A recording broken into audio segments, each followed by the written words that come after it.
Bienvenidos todos. Gracias por unirse al webinar Sus Tributaciones 2020, organizado por Arias, la firma legal de Centroamérica. Arias es una firma legal única en la región, con 7 oficinas que se extienden desde Guatemala a Panamá. Contamos con un equipo sólido, especializado y con amplia experiencia en más de 33 áreas de práctica. A la fecha, nuestro equipo está conformado por 35 socios y más de 140 abogados a nivel regional. Somos reconocidos por los directorios legales más grandes a nivel mundial, posicionándonos como una firma legal de referencia en Centroamérica.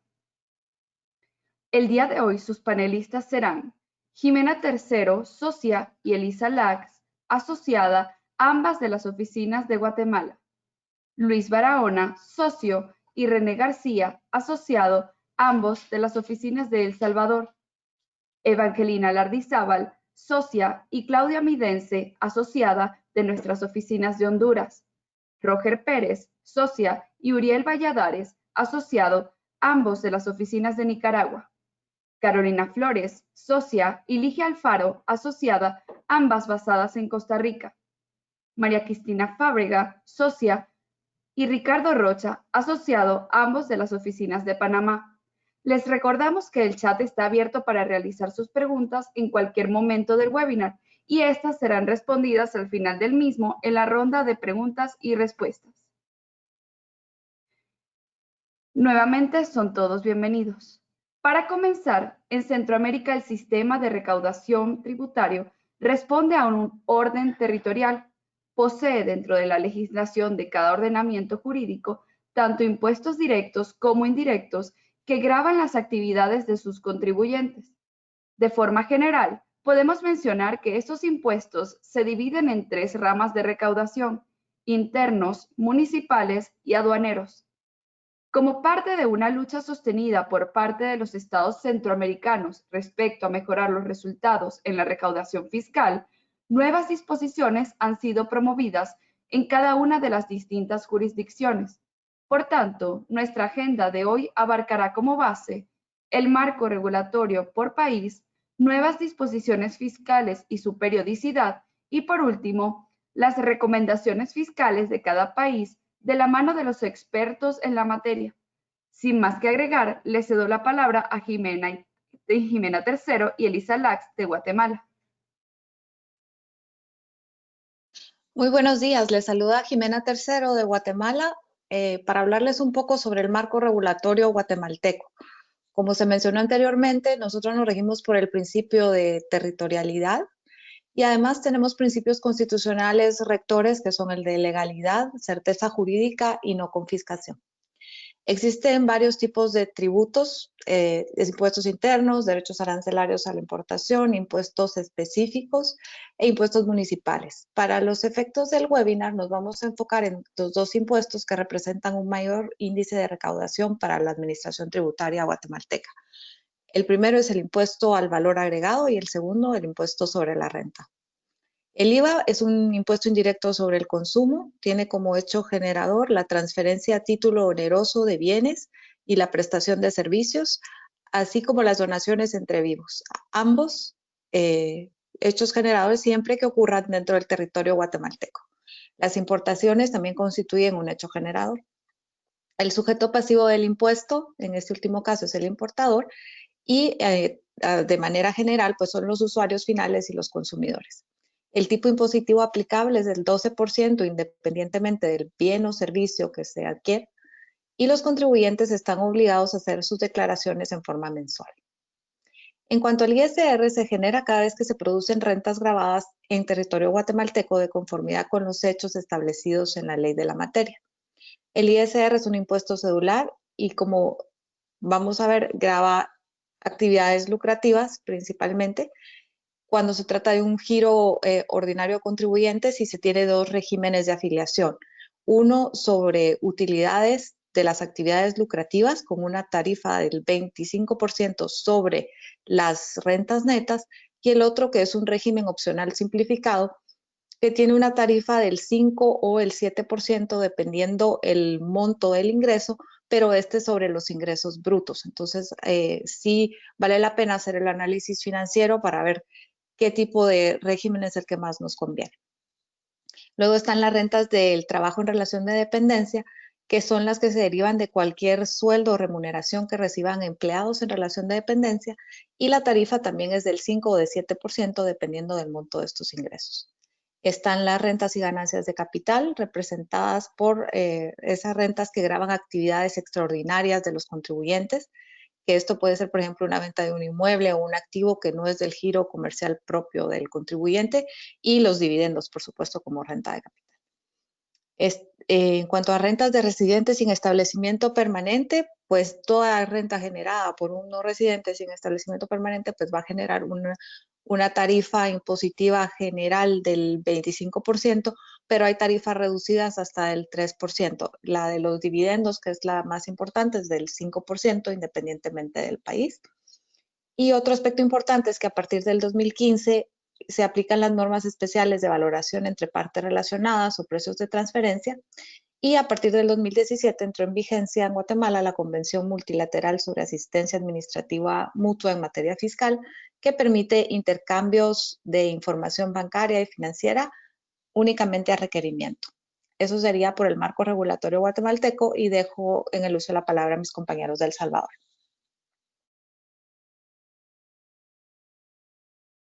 Muchas gracias, Jimena. Luis Barahona, del Salvador, los saluda. En cuanto al marco regulatorio del Salvador, debe tenerse presente en un primer momento que el marco regulatorio que rige los tributos a nivel salvadoreño está enfocado básicamente en tres segmentos de tributos específicos, como son los impuestos internos, los impuestos aduaneros y los impuestos municipales. En el caso de los impuestos internos, los principales impuestos son el impuesto sobre la renta, el IVA y los impuestos específicos. Los impuestos internos básicamente se encuentran regulados en su parte formal o procedimental a través del Código Tributario. El Código Tributario regula los principios que rigen la actuación de la administración tributaria, las definiciones esenciales que son aplicables para cada uno de los tributos, los procedimientos tributarios, el régimen sancionatorio y las disposiciones relativas a la cobranza. En su parte sustantiva, por su parte, los impuestos internos se rigen por leyes especiales que regulan cada uno de esos tributos. Esas leyes especiales básicamente contienen los elementos fundamentales de la estructura de cada impuesto, como son el hecho generador, es decir, los hechos que dan lugar al pago de esos impuestos, los sujetos pasivos, es decir, los que son obligados al pago de esos impuestos, su base imponible, que es el quantum sobre el cual recae el impuesto, las deducciones y las exenciones. Básicamente los impuestos internos los administra la Dirección General de Impuestos Internos a través de su ley de organización y funcionamiento. El impuesto sobre la renta, que es uno de los impuestos principales del régimen salvadoreño, está basado tradicionalmente en el principio de territorialidad, pero a través de reformas efectuadas a partir del año 2004, incursiona en ciertos rasgos o ciertos matices de renta mundial, para lo cual incorpora ciertas rentas que los salvadoreños obtienen en el exterior como gravadas con el pago de impuestos sobre la renta. Específicamente, las rentas derivadas de financiamientos otorgados por compañías salvadoreñas, depósitos en cuentas bancarias en el exterior y también inversiones en títulos, valores u otros instrumentos financieros.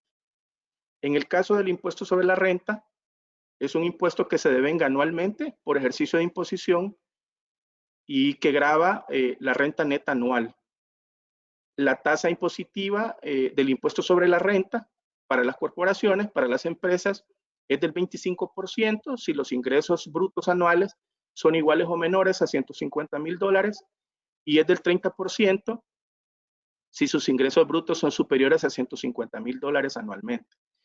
Existen básicamente dos mecanismos de recaudación anticipados del impuesto sobre la renta, como son el pago o anticipo a cuenta que pagan las sociedades, que se grava con el 1.75% sobre sus ingresos brutos mensuales, y también el sistema de retención en la fuente que aplica tanto para las personas naturales, a una tasa del 10% para los servicios de independencia laboral, y para las personas no domiciliadas o sujetos no domiciliados aplica una tasa del 20 o del 25%, dependiendo si los sujetos no domiciliados están amparados o no a un régimen de baja o nula tributación o paraíso fiscal.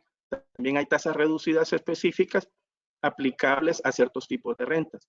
En el caso salvadoreño, los dividendos también están sujetos al pago de impuestos sobre la renta a una tasa del 5% como regla general, o del 25% si el accionista de la sociedad salvadoreña es una sociedad que está bajo un régimen de nula o baja tributación o paraíso fiscal. También El Salvador tiene suscrito un convenio para evitar doble imposición con España, en virtud del cual si una entidad española residente en España es accionista al menos del 50%, y la sociedad salvadoreña paga impuestos sobre la renta, pues los dividendos resultan exentos para esta entidad española. La tasa de ganancia de capital en El Salvador en el impuesto sobre la renta es del 10%. En el caso del IVA, las operaciones gravadas son básicamente las importaciones, los retiros de bienes, las transferencias de bienes muebles, el autoconsumo y las importaciones y exportaciones de servicios. La tasa general aplicable es del 13% para las importaciones y transferencias de bienes muebles locales, prestaciones de servicios, y para las exportaciones del 0%. En el caso de los impuestos específicos, existen algunos impuestos específicos que gravan productos como el tabaco, bebidas alcohólicas y bebidas gaseosas y otro tipo de bebidas, jugos y preparaciones para bebidas. En el caso de los impuestos aduaneros, básicamente el marco normativo que regula los impuestos aduaneros es el Código Aduanero Uniforme Centroamericano, conocido como CAUCA, y su reglamento, el RECAUCA. Los aranceles básicamente están establecidos en el Sistema Arancelario Centroamericano, conocido como SAC. Además de eso, en el caso de los aranceles para los impuestos aduaneros, existen también tratamientos específicos que se otorgan en función de los diferentes tratados o acuerdos comerciales que El Salvador tiene. Actualmente El Salvador posee alrededor de una quincena de acuerdos y tratados comerciales suscritos con diferentes naciones.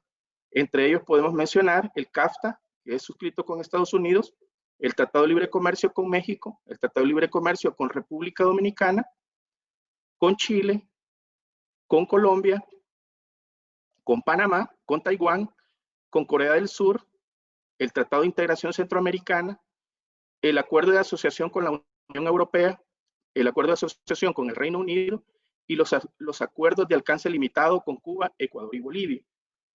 Básicamente los aranceles oscilan en tasas del 0 al 15%. Eso es la regla general, aunque hay aranceles también que pueden ser más altos, que pueden llegar alrededor del 40%. En cuanto a los impuestos municipales básicamente están regulados en su parte formal por la Ley General Tributaria Municipal y por el Código Municipal, y en su parte sustantiva, los 262 municipios que conforman todas las alcaldías o municipalidades en El Salvador poseen sus propias leyes especiales, que normalmente son ley de impuesto a la actividad económica o ley de arbitrios. Estas leyes de impuesto a las actividades económicas normalmente se basan sobre los activos brutos que las empresas poseen, y sobre ellos se establecen una tasa de carácter progresivo atendiendo al nivel de activos o al volumen de activos que cada una empresa tiene.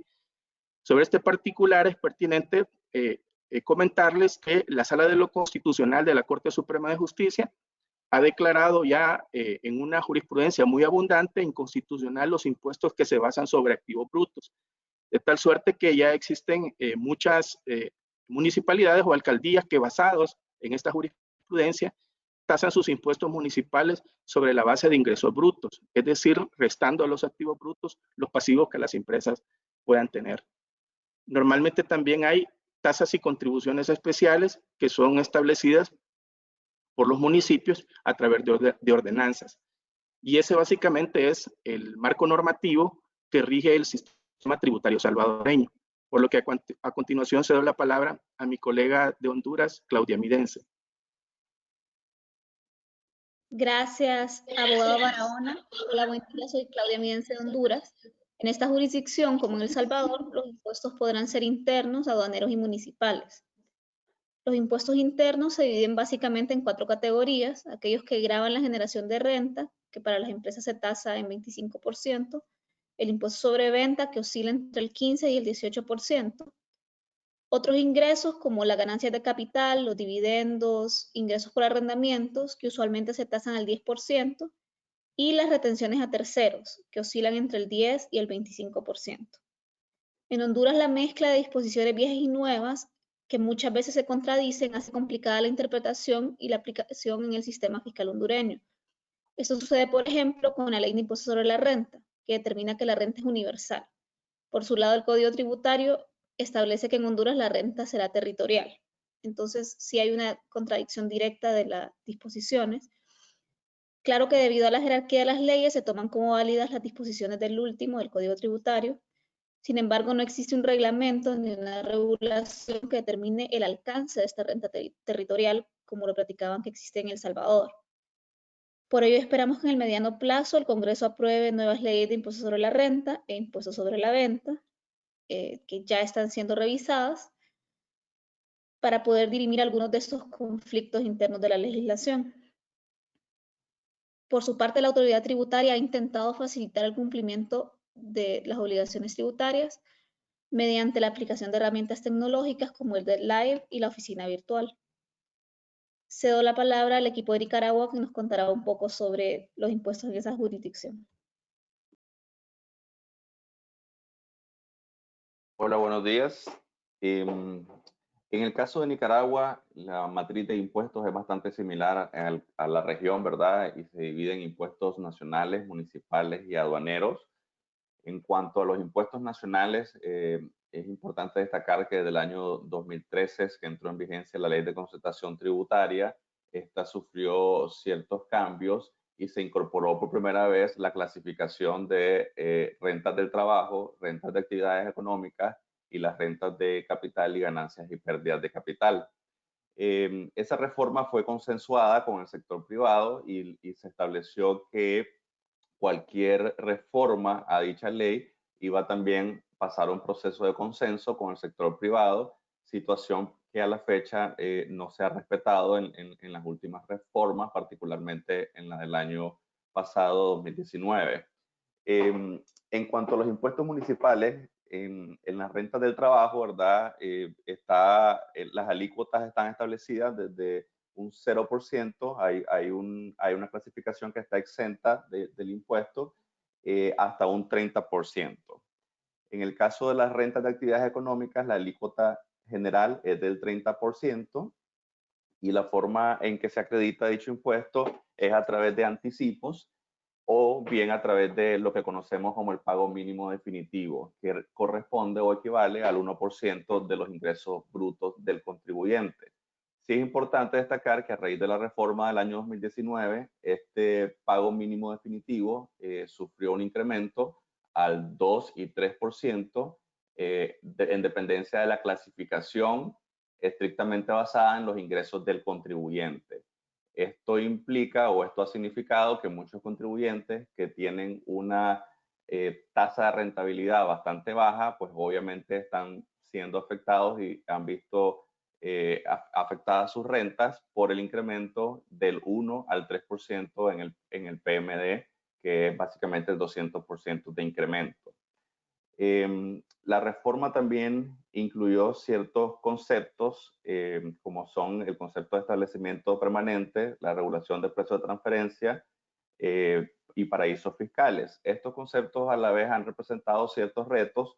A la fecha no ha habido ninguna interpretación, ¿verdad?, de lo que se entiende como establecimiento permanente, o más bien una reclasificación en que la autoridad haya reclasificado a un contribuyente no residente como residente por el hecho de tener un establecimiento permanente. La regulación de precios de transferencia también fue diferida, ¿verdad?, desde el año 2013 y finalmente entró en vigencia hasta el año 2017. Y los paraísos fiscales, que iniciaron con una alícuota del 17%, a raíz de la reforma del 2019 pasaron al 30% para rentas de no residentes derivadas de rentas de actividad económica o renta de capital o ganancias y pérdidas de capital. El problema con el tema de los paraísos fiscales es que nuestra ley establecía que el Ministerio de Hacienda iba a emitir una lista con los países que eran considerados como paraísos fiscales, y desde que se aprobó el concepto en el año 2013 nunca se ha publicado esta lista, ¿verdad? Por lo cual hay un vacío en ese sentido. En cuanto a las rentas de capital y ganancias y pérdidas de capital, estas también han sufrido variaciones desde su aprobación en el 2013 y pasó de la alícuota del 10% para residentes a el 15% actualmente, y este aplica tanto para residentes como para no residentes, con la excepción de los paraísos fiscales, que como mencionaba es del 30%. Igual es la alícuota de las ganancias de capital, ¿verdad? El 15% también para residentes y no residentes. En cuanto al impuesto al valor agregado, este aplica, ¿verdad? O se materializa en la enajenación de bienes, la importación e internación de bienes, la exportación de bienes y servicios y la prestación de servicios y uso de bienes. La alícuota es del 15%, salvo la exportación de servicios, para la cual tenemos tasa cero. No obstante, esto también representa un reto porque no está claramente establecido en la ley qué se entiende por exportación de servicios, ¿verdad? En el caso de la exportación de bienes es evidente, pero a la hora de la exportación del servicio no están exactamente definidos cuáles son los elementos para considerarlo como tal, y por lo tanto son usualmente rebatidos por la autoridad tributaria. En los impuestos municipales tenemos el impuesto sobre ingresos, que es el 1%. Tenemos también el impuesto de matrícula, que corresponde al 2% del promedio de los ingresos brutos del contribuyente en los últimos 3 periodos del año anterior. Y cabe destacar acá también el impuesto de bienes inmuebles, el cual actualmente está sufriendo ciertas variaciones, incluso al margen de la ley, que están afectando a los contribuyentes y que están viendo el valor de sus propiedades en muchos casos hasta triplicados, ¿verdad? Sin tener una justificación estrictamente basada en la ley, lo cual ha generado una serie de recursos administrativos que han iniciado desde el año 2019 y continúan a la fecha. En el caso de los impuestos aduaneros, es el mismo caso, ¿verdad?, que nuestros colegas, y están regulados por el CAUCA y el RECAUCA, y los derechos arancelarios pues varían entre un 10 hasta un 30-40% también. Los impuestos en Nicaragua son igualmente territoriales, no obstante tenemos la particularidad, al igual que mencionaban en El Salvador, de que hay cierto alcance a nivel mundial respecto a las rentas que son adquiridas en el extranjero y que provienen de ingresos o rentas generadas en Nicaragua. Por lo tanto, por decir algo, una persona que recibe rentas del trabajo en Nicaragua y se compra un bien inmueble en Costa Rica y recibe una renta de ese bien inmueble, esa renta tributaría también en Nicaragua. No tenemos tratados de doble tributación con ningún país actualmente, por lo cual este tipo de circunstancias generaría una doble tributación. Cedo la palabra a mis colegas de Costa Rica. Buenos días, muchas gracias. Mi nombre es, Carolina Flores, y les voy a hablar un poco primero sobre el marco regulatorio de los impuestos en Costa Rica, un poco parecido a los países que ya comentaron. En el caso de Costa Rica, también los impuestos están basados principalmente en el principio de territorialidad. Entre los impuestos principales están a nivel nacional el impuesto sobre la renta, cuya tasa para compañías de forma muy general es el 30%. También tenemos recientemente impuesto a las ganancias de capital con una tasa también de forma muy general del 15%, y un impuesto al valor agregado cuya tasa es del 13%. También existen impuestos municipales, como por ejemplo el impuesto de bienes inmuebles, y también pues impuestos aduaneros. Costa Rica tiene en este momento también una pequeña red de tratados de doble imposición que se han negociado también un poco recientemente. como por ejemplo el Tratado de Doble Imposición, para evitar la doble imposición con España, con México y Alemania. Esto es de forma muy general, ya que más en detalle sobre el sistema regulatorio tributario lo vamos a desarrollar en la segunda parte, debido a que Costa Rica es uno de los países de la región que más cambios ha tenido a nivel fiscal recientemente. Hubo una reforma fiscal pendiente de aprobación por más de 15 años y fue hasta diciembre del 2018 que finalmente se aprobó la Ley 9635, llamada Ley de Fortalecimiento de las Finanzas Públicas, a la que nos referiremos como la reforma fiscal. Esta ley, a pesar de que fue publicada en diciembre de 2018, entró en vigencia el 1 de julio de 2019 y su implementación ha sido un poco lenta porque la reforma ha tenido grandes vacíos que han quedado tanto a nivel de ley como de reglamentos que se han ido publicando paulatinamente. Entonces todavía es una obra en proceso. La Administración Tributaria todavía continúa trabajando en resoluciones que definan parámetros y lineamientos para implementar estas nuevas disposiciones. El reto ha sido muy grande, tanto para los contribuyentes, para los asesores, como para la Administración Tributaria. Y en este momento, a 9 meses de la entrada en vigencia de la ley, los retos para aplicar, implementar y cumplir con las nuevas disposiciones todavía continúan en muchas de las materias. Pero debido a que digamos, el marco regulatorio que está vigente ahorita en Costa Rica se basa sobre todo, y en la parte más importante, en esta llamada reforma fiscal, vamos a entrar en el detalle en la segunda parte que se refiere a nuevas disposiciones fiscales y en nuestros países. Con esto les cedo la palabra a los colegas de Panamá. Muchas gracias, Carolina. Aquí Ricardo Rocha de Panamá. Bueno, Panamá, al igual que el resto de los países de la región, tiene un sistema tributario territorial, pero tal vez el elemento característico de nuestro sistema es el llamado así régimen offshore, que no es más que una faceta del mismo sistema territorial panameño, el cual exime de impuestos y de presentación de declaraciones de renta a aquellas sociedades que solo realizan actividades fuera del territorio panameño. Esto significa que una sociedad panameña inscrita en el registro público de Panamá no está obligada a pagar impuestos o a presentar declaración jurada de renta anual si la totalidad de sus actividades se realizan fuera de Panamá.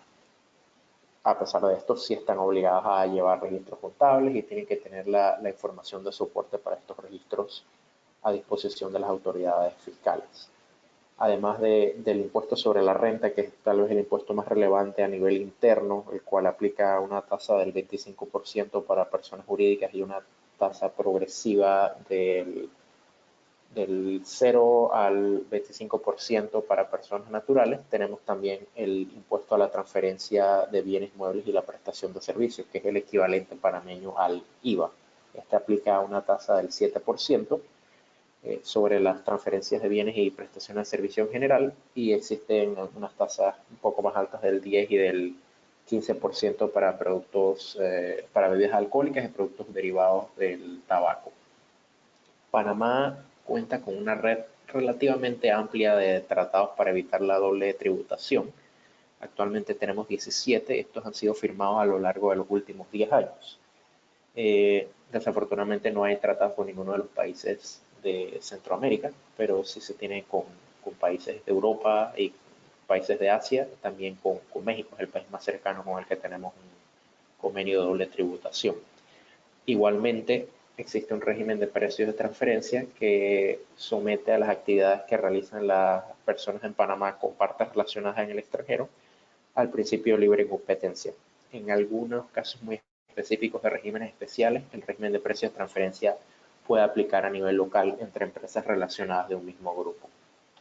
El sistema panameño no ha tenido mayores cambios en cuanto a su naturaleza, digamos, en cuanto a los principios de territorialidad además, pero sí se han dado algunos ajustes en el sistema legal panameño relacionados con temas de impuestos, particularmente los cambios que se han hecho en los últimos 2 años para adaptar ciertos regímenes especiales a las exigencias que ha puesto la OCDE, por ejemplo, Esto ha llevado a que Panamá haya establecido nuevos requisitos de sustancia para las personas que operan bajo ciertos regímenes especiales, y también se han hecho esfuerzos bastante grandes para modernizar el sistema de intercambio de información con el que cuenta Panamá. Actualmente somos parte del marco inclusivo de BEPS y estamos realizando activamente intercambio de información automática de información tributaria. A nivel interno, tal vez el cambio más relevante que podemos mencionar en este momento no ha entrado propiamente en vigencia, pero se espera que en el futuro cercano ya se empiece a utilizar la factura electrónica, que actualmente se encuentra en un plan piloto por parte de un grupo específico de empresas que participaron con la Dirección General de Ingresos en este plan y la están utilizando actualmente. No tenemos una fecha específica para entrada en vigencia de la factura electrónica a nivel general, pero se espera que sea relativamente pronto. Muchas gracias. Muchas gracias a todos por darnos un panorama del marco regulatorio de las tributaciones en Centroamérica. En cuanto a las nuevas disposiciones fiscales y su periodicidad, cedemos nuevamente la palabra a Guatemala. Buenos días a todos, mi nombre es Elisa Lax. En cuanto a las nuevas reformas que podemos mencionar, recientemente encontramos las que son aplicables a la ley del IVA y a las del impuesto sobre la renta, debido a que éstas han sufrido ciertas modificaciones debido a la publicación de los siguientes decretos. En cuanto a las reformas aplicables al IVA, fue sancionado por el Congreso de la República la Ley para la Reactivación Económica del Café, la cual es el Decreto 4-2019 y el Acuerdo Gubernativo 222-2019. Dentro de sus principales aportaciones identificamos que las mismas incluyen la utilización del régimen de factura electrónica FEL y los sistemas electrónicos de registro de operaciones y documentos contables en las contabilidades de los contribuyentes. Crea el régimen especial electrónico para la devolución del crédito fiscal del IVA para los exportadores y se modifica la vigencia de las facturas físicas. A su vez, encontramos la Ley de Simplificación, Actualización e Incorporación Tributaria del Decreto 7-2019, la cual establece la creación del régimen especial aplicable a los contribuyentes agropecuarios con un tipo impositivo para las ventas brutas del 5% y para los compradores del 5% sobre las utilidades. Crea el régimen electrónico de pequeño contribuyente, para lo cual la SAT ha puesto a disposición de estos y los agropecuarios una plataforma electrónica especial. Otorgó el plazo de 2 meses para la actualización y regularización con beneficios en el ámbito administrativo y penal ante ciertas irregularidades tributarias para los contribuyentes.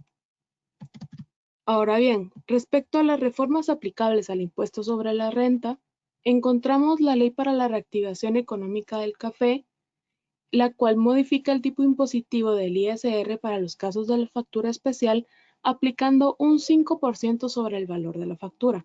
Esto sin incluir el IVA específicamente para estas actividades.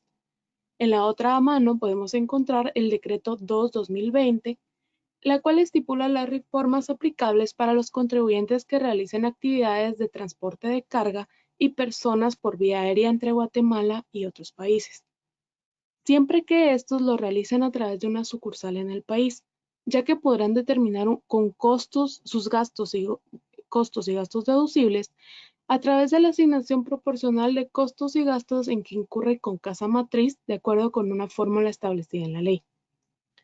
Agregándose que para poder optar a esta forma de deducción de costos y gastos, es necesario que los contribuyentes utilicen como base los estados financieros autorizados y auditados de conformidad con las normas internacionales de contabilidad. Cabe mencionar que estos estados financieros tienen que estar debidamente apostillados y traducidos al español.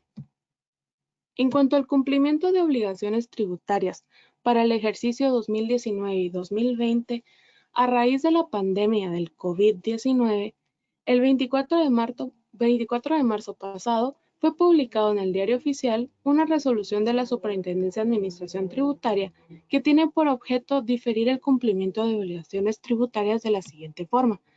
Se declaró como inhábil los días del 24 al 31 de marzo y los días de abril necesarios para que SAT no atienda al público en las fechas mencionadas, específicamente del 24 de marzo al 14 de abril.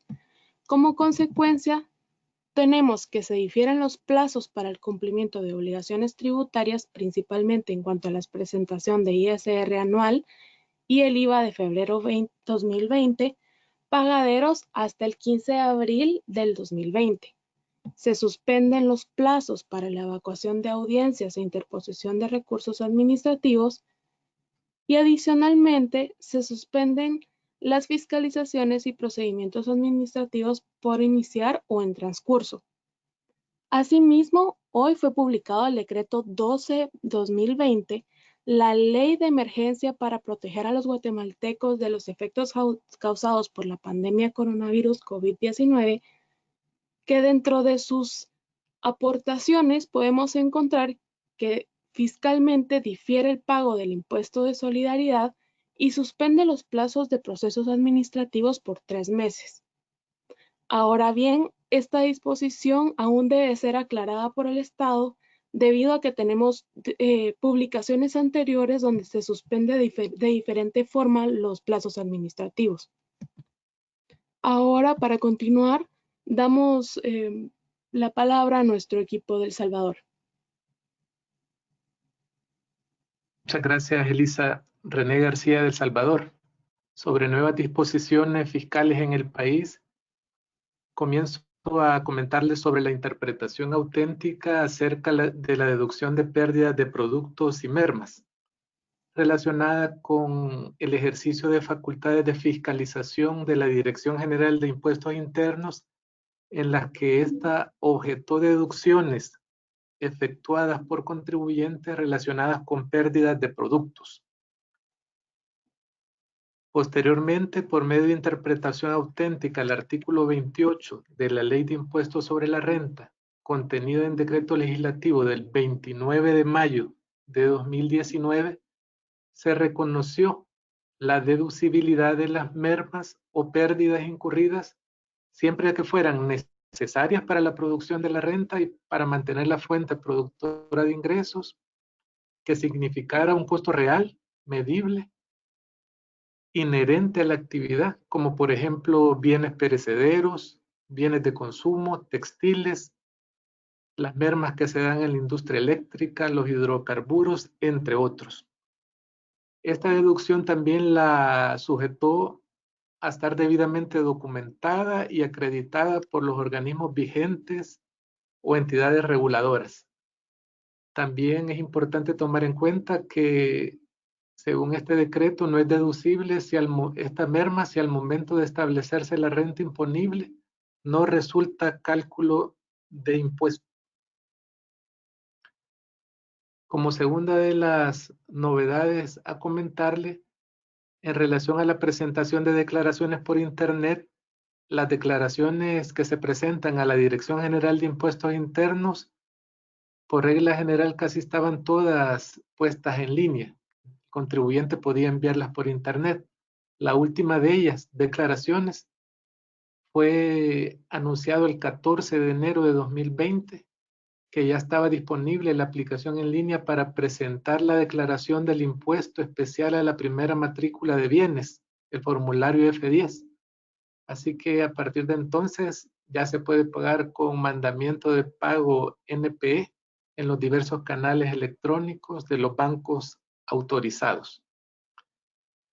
También en materia aduanera, comentar que los vehículos eléctricos ya tienen en el país un derecho arancelario del 0%, y esto fue por resolución del Consejo de Ministros de Integración Económica de resolución del 5 de diciembre de 2019, en la que se aprobó el establecimiento del arancel 0% para los vehículos propulsados únicamente con motor eléctrico, que antes tenían el 30%. Para los de transporte de mercadería, eléctricos también, que antes tenían el 1%, y las motocicletas propulsadas con ese tipo de motor, que antes tenían el 5%. Otra novedad también en materia de aduanas es que la Dirección General de Aduanas anunció que a partir de enero 2020 estaría ampliando su proyecto Sidunea World, o aduanas sin papeles. Este proyecto inició con un plan piloto en el puerto de Acajutla y busca agilizar el despacho aduanero de las mercancías a través de la plataforma informática de presentación de declaración de mercancías y documentos adjuntos en forma electrónica. Y como última de las novedades a comentar, la amnistía fiscal. La guía emitida por la Dirección General de Impuestos Internos el 17 de febrero de 2020 contiene importantes orientaciones para la aplicación de la ley especial y transitoria que otorga facilidades para el cumplimiento voluntario de obligaciones tributarias y aduaneras. Estas facilidades están vigentes desde el 27 de enero de 2020 hasta el 27 de septiembre de 2020 y sirven para la realización del pago o presentación de declaraciones, eximiéndose de multas, intereses y recargos, según sea el caso. Son aplicables para periodos o ejercicios cuya fecha o plazo para presentar la declaración haya vencido antes del 27 de enero de 2020. Cedo la palabra a mi colega de Honduras, Claudia Midense. Muchas gracias, abogado García.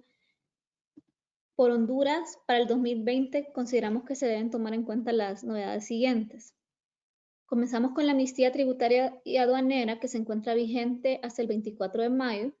Incluye todas las obligaciones formales y materiales hasta el 30 de noviembre del 2019.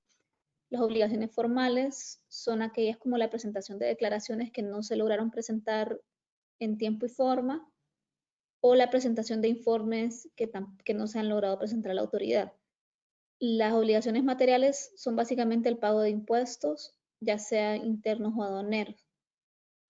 Vale la pena mencionar que solamente se incluyen obligaciones que son susceptibles de ser subsanadas. No se incluirán aquellas obligaciones que debieron haberse cumplido en el momento y que ya no pueden cumplirse a la fecha.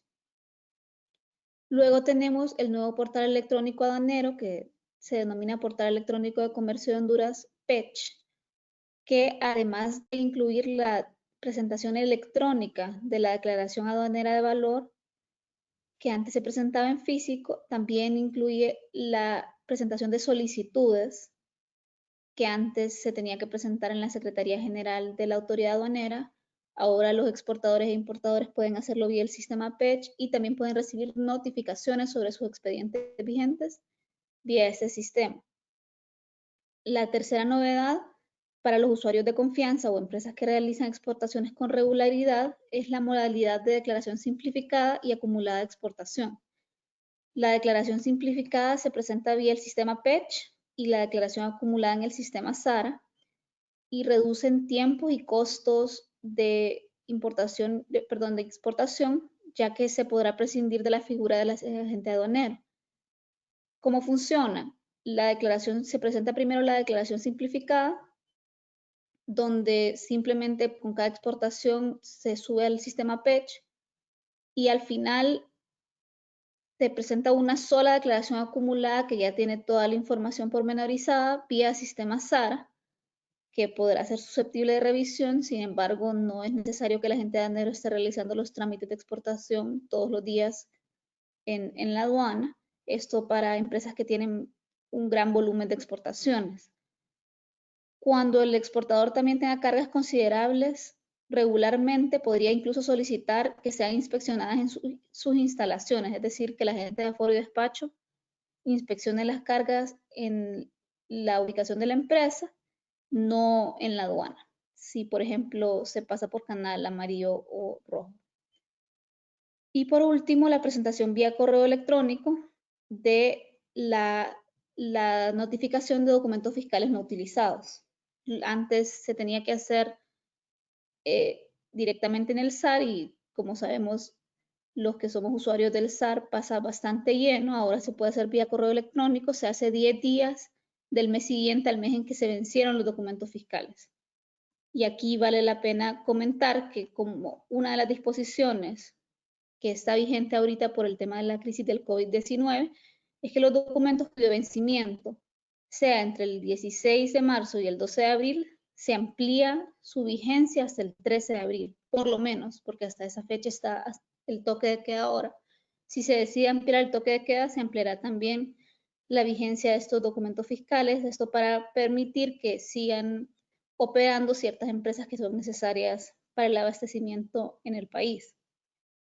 La segunda medida es la suspensión de plazos aduaneros y tributarios. Esta medida solo aplica para expedientes administrativos, es decir, la presentación de solicitudes, pruebas, recursos o cualquier otro tema administrativo. Los plazos se encuentran suspendidos durante este periodo que hasta ahora es desde el 16 de marzo hasta el 12 de abril.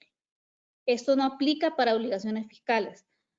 El Poder Ejecutivo ha propuesto al Congreso un acuerdo al que ha llegado con la empresa privada para mitigar el tema del impacto del COVID-19.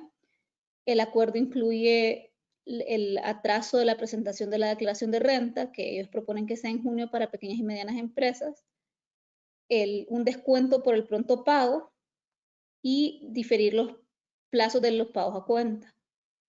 Todavía no podemos decir con certeza qué es lo que será aprobado por el Congreso, ya que los grandes contribuyentes desean ser incluidos en muchas de estas consideraciones y consideran que no es equitativo que solo se les dé a los pequeños y medianos contribuyentes. Entonces estamos a la espera que el Congreso sesione este jueves. Cedo la palabra ahora a mis compañeros de Nicaragua, quienes les comentarán sobre las novedades en ese país. Gracias, Claudia. Entre los cambios más importantes que podemos tener en mente para este 2020 en Nicaragua, está en primer lugar lo que son las reducciones de plazos para la declaración y pago de impuestos nacionales. El más importante tal vez sería la declaración del IR anual, que antes de la reforma del 2019 se contaba con 3 meses para declarar y pagar este impuesto, y ahora es el periodo de 2 meses luego de terminado el periodo fiscal. Por otro lado, luego de la reforma también se empezó a aplicar una única declaración mensual de impuestos en la que todos los contribuyentes declaran todos los impuestos de ese periodo y ese mismo día, que es el 5º día calendario de ese mes, se pagan en su gran mayoría los impuestos, como son por ejemplo las retenciones, el ISC y también el IVA para los contribuyentes que fueron clasificados como grandes contribuyentes y principales contribuyentes. Sin embargo, existe un plazo mayor para pagar lo que es el PMD o el pago mínimo definitivo, los anticipos del IR y también el pago del IVA para aquellos contribuyentes que no fueron clasificados ni como grandes ni principales contribuyentes, cuyo pago se realiza el día 15 calendario de cada mes. Por otro lado, ahora existe una obligación de mantener actualizado el registro del contribuyente. Esta actualización se tiene que realizar cada 2 años y se empezó a requerir por parte de la Administración Tributaria desde el 2019. Básicamente, este reporte ahora incluye también un reporte de los directores de la empresa y también sus beneficiarios finales. Y en caso de que el contribuyente no actualice esta información, la DGI o Administración Tributaria se niega a realizar ciertos trámites ante esa institución. Por otro lado, ya se encuentran vigentes lo que son las clasificaciones de contribuyentes en base a sus ingresos brutos anuales, los cuales son clasificados, como ya había explicado Roger inicialmente, entre grandes y principales contribuyentes, todos los demás y luego un régimen simplificado. Las variaciones son basadas en sus ingresos brutos anuales, siendo los grandes contribuyentes aquellos contribuyentes con ingresos brutos anuales mayores a 160 millones de córdobas. Los principales contribuyentes son aquellos que tienen ingresos entre 60 y 160 millones de córdobas anuales. Los demás son aquellos que están entre los 60 millones y 1.200.000 córdobas, y los demás pueden entrar bajo un régimen simplificado que también se le conoce como régimen de cuota fija. Y luego, tal vez solo para aclarar, la Administración Tributaria está tratando de implementar procesos tecnológicos en los distintos trámites o pagos de impuestos. Y prueba de esto es que desde el 2019 y ahora durante el año 2020 se puede realizar el pago del impuesto de timbres fiscales de forma electrónica en muchas de las transacciones, y de la misma forma se están habilitando sistemas para realizar otros trámites de forma electrónica, como es la solicitud de devoluciones de saldo, la solicitud de exoneraciones para los productores e incluso la inscripción como contribuyentes, para los cuales todavía se está trabajando en estos sistemas, pero se procura que ahora se realicen por medios electrónicos y no en persona, lo cual es un cambio pues relevante a tomar en cuenta. Eso sería todo por Nicaragua y pues le cedemos la palabra a nuestros compañeros en Costa Rica.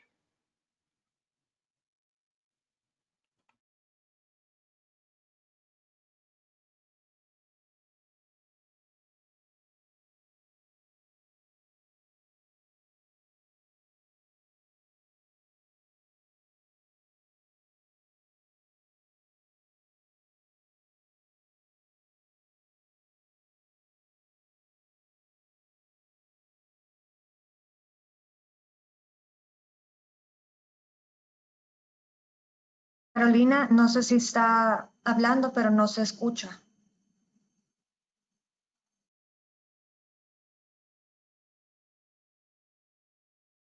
Les rogamos paciencia ya que estamos pasando por unas dificultades técnicas.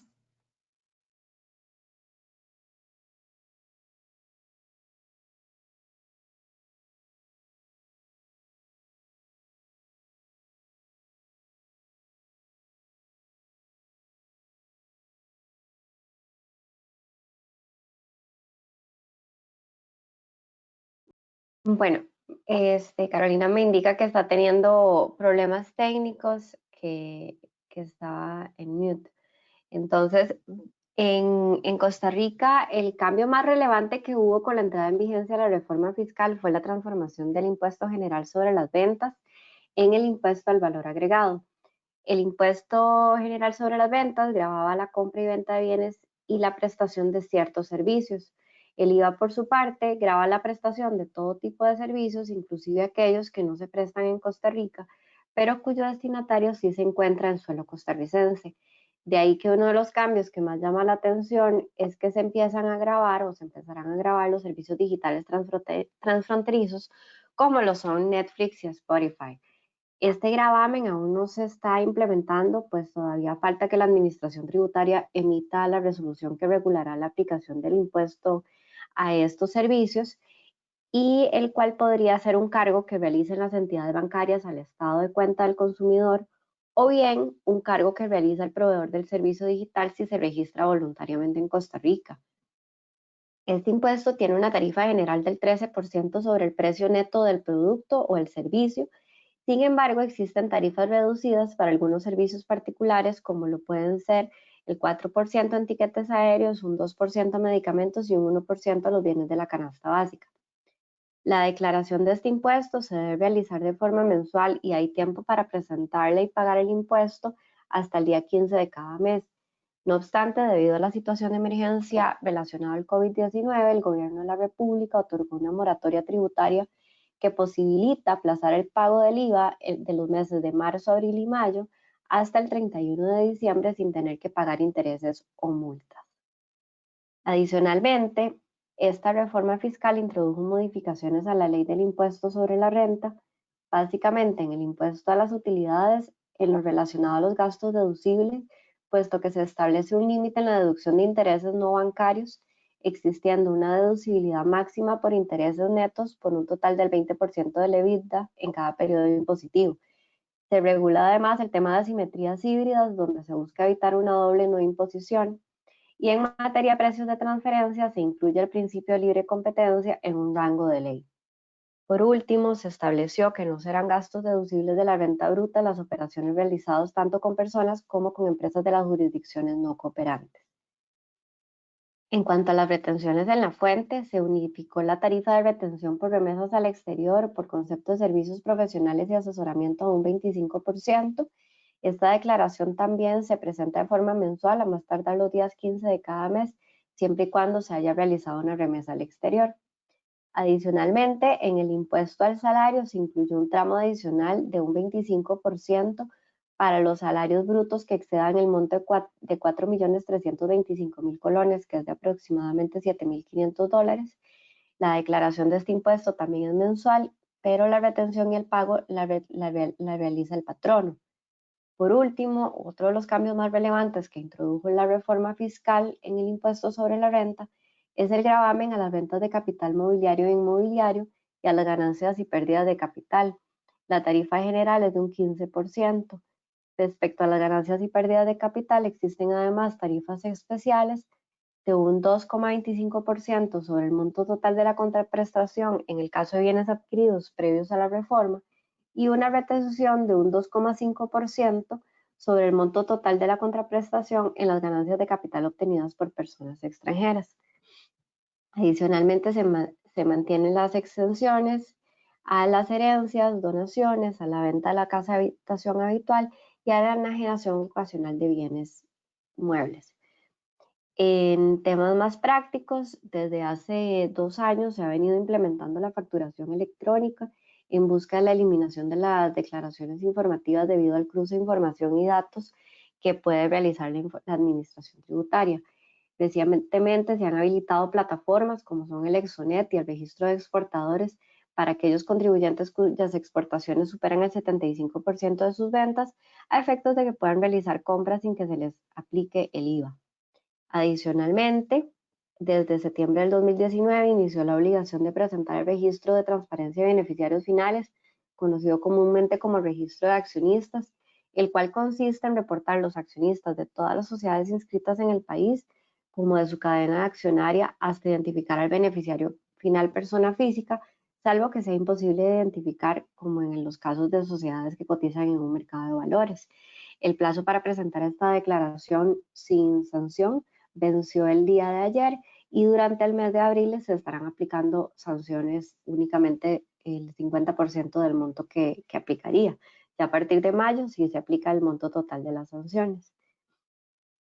Por último, a lo largo de los años hemos notado que hay 2 obligaciones tributarias que suelen ser de común olvido y nos gustaría resaltarlas, especialmente porque recientemente la plataforma del Ministerio de Hacienda comenzó a reflejar deudas contraídas por el no pago de estas, y son el timbre de educación y cultura, que el plazo venció el día de ayer también, y el impuesto a personas jurídicas, que también es un impuesto anual, cuyo plazo vencía el 31 de enero.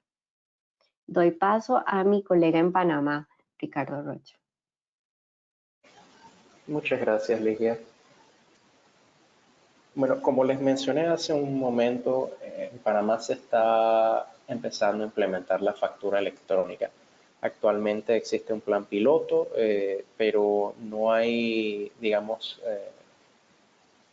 la obligación todavía de utilizarla, aunque ya se tienen incluso los lineamientos técnicos publicados y todas las características tecnológicas con las que deberá contar el sistema que se use para emitir estas facturas electrónicas y que la DGI pueda validarlas, ya que se va a utilizar un sistema de validación mediante un esquema XML similar, bueno, el formato al menos electrónico, similar al que se está utilizando para intercambios de información tributaria.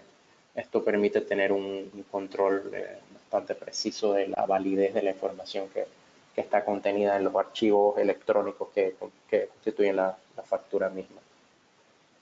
Además de esta normativa que ya existe con respecto a la factura electrónica, se han efectuado modificaciones a los lineamientos técnicos para equipos fiscales, que es el medio de facturación predominante que se ha utilizado durante los últimos 10 años. Estos equipos fiscales requieren que la DGI retire físicamente la información accesando al mismo equipo, pero se están estableciendo lineamientos con respecto a las especificaciones técnicas, bueno, ya existen, y esto permitirá que los equipos fiscales se encuentren en línea con la Dirección General de Ingresos para poder que esta, así como con la factura electrónica, pueda supervisar la información de la facturación de los contribuyentes sin tener que físicamente personarse a las oficinas o a las instalaciones de estos y retirar la información de los equipos, como quien retirar archivos mediante un pendrive de una computadora, por ejemplo. Por último, tenemos que Panamá ha establecido una normativa con respecto al reporte país por país, que es parte de una de los pilares básicos de la iniciativa BEPS de la OCDE. Como mencioné anteriormente, Panamá es parte del marco inclusivo de BEPS, y una de las obligaciones con las que tiene que cumplir Panamá es con este tipo de reporte. Esta obligación ya venció hace un mes y medio aproximadamente, pero es algo que se debe tener en cuenta en caso de empresas que empiecen a operar a partir de la fecha en Panamá. En los próximos años estarían obligadas a presentar este reporte, que cabe mencionar. El reporte país por país propiamente solo lo tienen que presentar aquellas empresas que tengan su sede, digamos, su casa matriz última en Panamá y tengan ingresos anuales que excedan los 750 millones de euros. Obviamente, en el caso panameño, son muy pocas las empresas que cumplen con este umbral, pero aquellas empresas que no lo cumplan y sean parte de un grupo multinacional, es decir, una empresa que sea subsidiaria de un grupo multinacional y opera en Panamá, está de todas maneras obligada a presentar una notificación ante la Dirección General de Ingresos, identificando la entidad del grupo que está obligada a presentar este reporte, que es un reporte en materia de precios de transferencia, y así como la jurisdicción en la que esta sociedad del grupo tendría que presentar ese informe.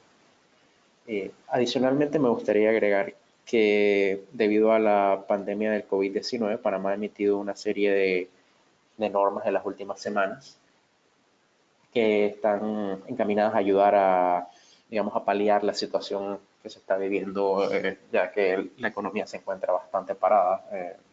Probablemente has escuchado los reportes de noticias. Panamá ya está cerca de los 1.200 casos y está básicamente en cuarentena total por las próximas 2 semanas, por lo que el gobierno ha decidido extender el plazo, en primer lugar, para la presentación de las declaraciones juradas de renta hasta el 30 de mayo, siendo el plazo normal el 31 de marzo.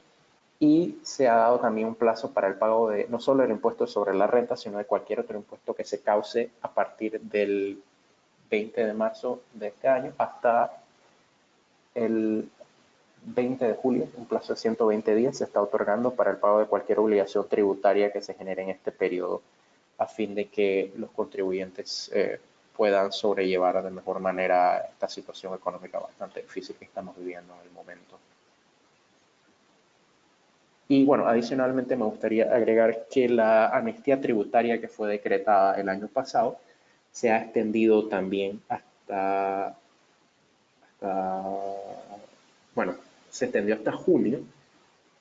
Originalmente venció en febrero y se emitió una ley hace poco que aplica de manera retroactiva y extiende el plazo de la amnistía hasta junio, permitiendo que los contribuyentes puedan saldar obligaciones que ya tengan con la DGI sin que se cause, en el principio ya se causarían impuestos y recargos y demás, pero serían reducidos en un 85% en función de lo que estaba aplicando dentro de la normativa de la amnistía hasta el mes de febrero.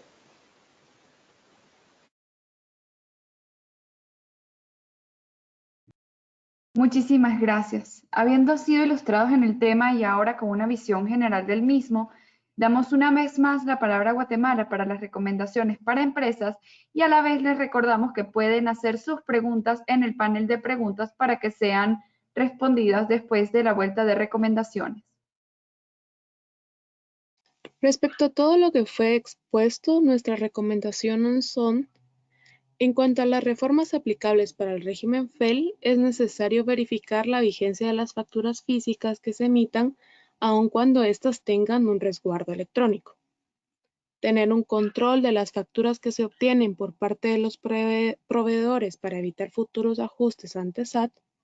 Atender los nuevos plazos para la presentación y cumplimiento de obligaciones tributarias en virtud de los días del 24 de marzo al 14 de abril que han sido declarados inhábiles, y prestar atención a las nuevas disposiciones que fueron presentadas y publicadas hoy en la Ley de Emergencia, tal y como se les comentó.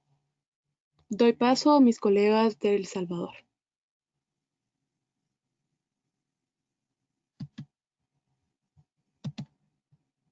Muchas gracias, Elisa.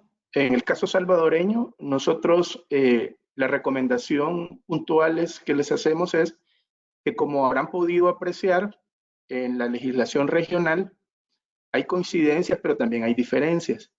A partir de eso, las empresas que tengan presencia regional, nuestra recomendación sería que puedan obtener la asistencia adecuada para que sus grupos empresariales puedan organizarse de manera más eficiente y para que puedan tener estructuras organizativas que puedan serle de mayor eficacia. También creemos necesario recomendar que a raíz de esta crisis, pues deben tener presente que hay ciertas obligaciones que no han sido suspendidas, ¿verdad? Cuyos plazos no han sido suspendidos, especialmente las obligaciones relacionadas con la presentación de declaraciones e informes tributarios. Únicamente existen algunas prórrogas específicas para ciertos sectores y bajo ciertas condiciones que suelen ser bastante restringidas. Así que lo relevante es que tengan presente que el cumplimiento de las obligaciones en general debe irse haciendo conforme a sus plazos ordinarios. Y finalmente, consideramos también pertinente recomendarles que después de esta crisis, naturalmente que tanto las empresas como el fisco van a tener alguna necesidad de ingresos, y esa necesidad de ingresos puede agudizar en las administraciones tributarias alguna necesidad de hacer revisiones o hacer auditorías en las empresas sobre años ya transcurridos. A partir de ello, recomendamos que se efectúen revisiones periódicas, preventivas, del debido cumplimiento de sus obligaciones tributarias para evitar o contrarrestar procesos de fiscalización o determinación cuantiosas de impuestos y de multas elevados. Gracias. Los dejo con nuestros colegas de Honduras. Por Honduras, la recomendación es realizar una revisión interna y, como lo platicaba El Salvador, probablemente de las medidas fiscales que se aprueben habrá necesidad de la autoridad tributaria de recaudar fondos mediante revisiones. Entonces, aprovechar en este momento la amnistía fiscal existente y vigente hasta el 24 de mayo. Recordemos que las obligaciones se pueden seguir cumpliendo mediante las herramientas virtuales que también permiten el pago mediante la banca en línea. Entonces, hacer uso de la amnistía vigente, que es tributaria y aduanera. Pueden hacer revisión de todas sus obligaciones hasta el 30 de noviembre del año pasado. Y como segunda recomendación, estar al tanto de nuestras redes, o si tienen alguna consulta sobre el tema de la crisis del COVID-19, especialmente el día de mañana que sesiona el Congreso y que ya sabremos con certeza qué es lo que se aprobará para sacar un poco o dar un poco de respiro a las empresas en los temas fiscales por esta crisis del COVID-19. Los dejo con mis compañeros de Nicaragua. Gracias. En el caso de Nicaragua, nuestras recomendaciones son bastante generales, de buenas prácticas. Primero que todo, nuestra recomendación sería revisar y utilizar las herramientas que nos da la Administración Tributaria, como es el calendario fiscal, donde podemos ver el detalle de cada obligación fiscal periódica, es decir, el día en que se tiene que declarar un impuesto o pagarse. Como segunda recomendación sería consultar periódicamente la ventanilla electrónica tributaria o el sistema tributario electrónico, en el cual no solo es donde presentamos las declaraciones y se emiten las órdenes de pago, sino que también en este sistema es donde podemos imprimir las solvencias fiscales o identificar si el contribuyente está insolvente, identificar cuál es la obligación que se ha incumplido y que se tiene que solventar. Y por último, nuestra recomendación sería prepararse internamente para tener listos con mayor antelación los cierres contables mensuales y anuales, considerando que los periodos para declaración y pagos de impuestos han sido reducidos desde la reforma de febrero de 2019. Eso sería todo por Nicaragua y los dejo con nuestros compañeros de Costa Rica. Gracias, Uriel. Pues en Costa Rica también las recomendaciones son bastante generales. La primera sería consultar el sistema que habilitó el Ministerio de Hacienda en la página de consulta de la situación tributaria, puesto que ahí se reflejan tanto las omisiones y las morosidades de las sociedades a nivel tributario. Como segunda recomendación sería consultar la prescripción de las deudas, porque así como el Ministerio de Hacienda habilitó la página de consulta, salen deudas que ya están prescritas, o sea que tienen más de 4 años. Y debido a esto, la semana pasada el Ministerio de Hacienda habilitó también en su página web el formulario para solicitar las prescripciones de estas deudas de una forma más ágil. Y debido a la situación del COVID, también estas solicitudes se están recibiendo vía correo electrónico, únicamente firmando con firma digital o bien remitiendo los documentos escaneados.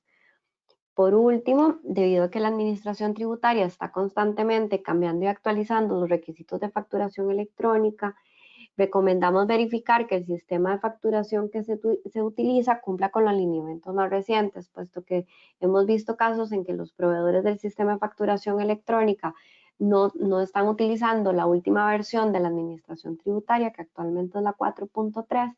Entonces eso hace que ante una eventual fiscalización, la Administración Tributaria pueda desconocer las facturas recibidas y emitidas con una versión, que no era la vigente en ese momento.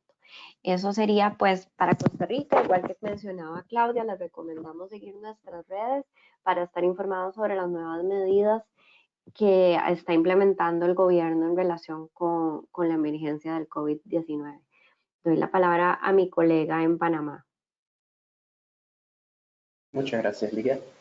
Bueno, la recomendación que nos gustaría hacer a los asistentes es que estén pendientes de cualquier desarrollo con respecto al tema de factura electrónica.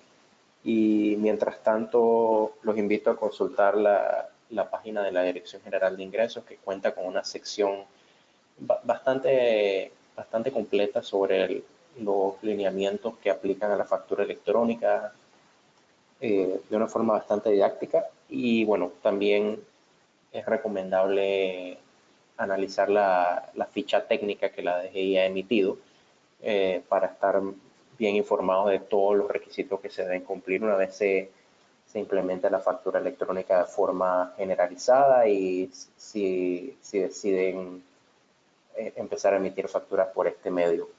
Adicionalmente, también los invito a estar pendientes de nuestras redes y nuestros newsletters con respecto a cualquier desarrollo legal que se dé en las próximas semanas con respecto a temas relacionados con el COVID-19, en particular con las restricciones que existen en el momento para operar en el país, ya que bueno, muchas empresas han tenido que cerrar operaciones temporalmente. Eso es algo que considero que debe tenerse bastante presente, ya que existen excepciones, pero son solo algunas empresas las que aplican para ellas.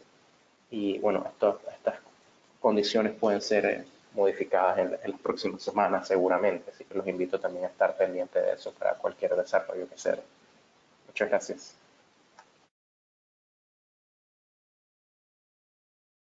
Muchísimas gracias a todos nuestros panelistas y sobre todo a nuestros invitados.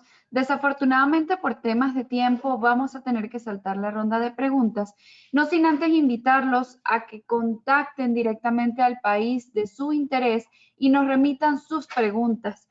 Las preguntas que fueron hechas durante el webinar serán respondidas de manera privada a su correo.